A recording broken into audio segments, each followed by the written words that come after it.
પ્રધાનમંત્રી નરેન્દ્ર મોદીએ ગોવામાં આઈએનએસ વિક્રાંત પર નૌસેનાના જવાનો સાથે દિવાળીની કરી ઉજવણી. પ્રધાનમંત્રી મોદી જવાનોને મળ્યા અને તેમની સાથે સમય વિતાવ્યો.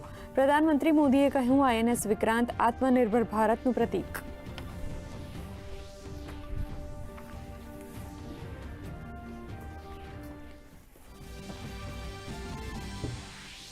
ગોવામાં પ્રધાનમંત્રીએ સંબોધન કરતા કહ્યું, વિક્રાંત એ છે જે દુશ્મનને સ્તબ્ધ કરી શકે છે અને બ્રહ્મોસના નામથી ધ્રુજે છે દુશ્મન.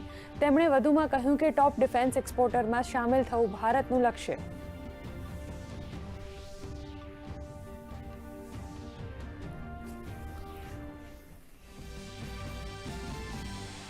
સમગ્ર દેશ દીવાના પ્રકાશથી પ્રકાશિત, ભક્તિ અને આનંદથી ઉજવવામાં આવી રહ્યો છે દિવાળીનો તહેવાર. રાષ્ટ્રપતિ, ઉપરાષ્ટ્રપતિ, રાજ્યપાલ અને મુખ્યમંત્રીએ પાઠવી શુભેચ્છા.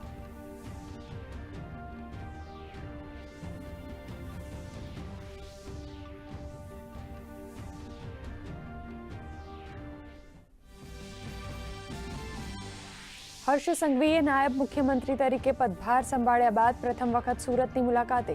સુરતમાં અભિવાદન સમારોહમાં રહ્યા ઉપસ્થિત. નાયબ મુખ્યમંત્રીએ કહ્યું, ડ્રગ્સ સહિતના દૂષણને દૂર કરવામાં ગુજરાત પોલીસે કરી મહત્વની કામગીરી.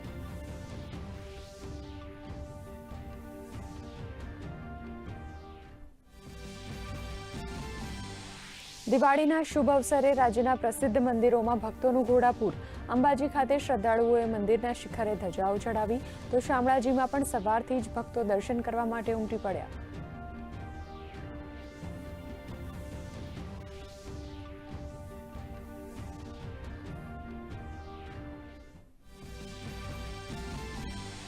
બિહારમાં બીજા તબક્કા માટે ઉમેદવારી પત્રો ભરવાની આજે છેલ્લી તારીખ. પ્રથમ તબક્કા માટે ઉમેદવારી પત્રો પાછા ખેંચવાની પણ આજે છેલ્લી તારીખ. કોંગ્રેસના 6 ઉમેદવારોની બીજી યાદી જાહેર.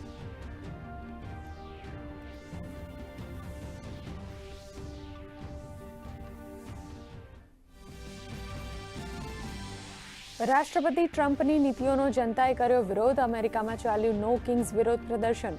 ડોનાલ્ડ ટ્રમ્પે આપી પ્રતિક્રિયા, કહ્યું, હું કોઈ રાજા નથી.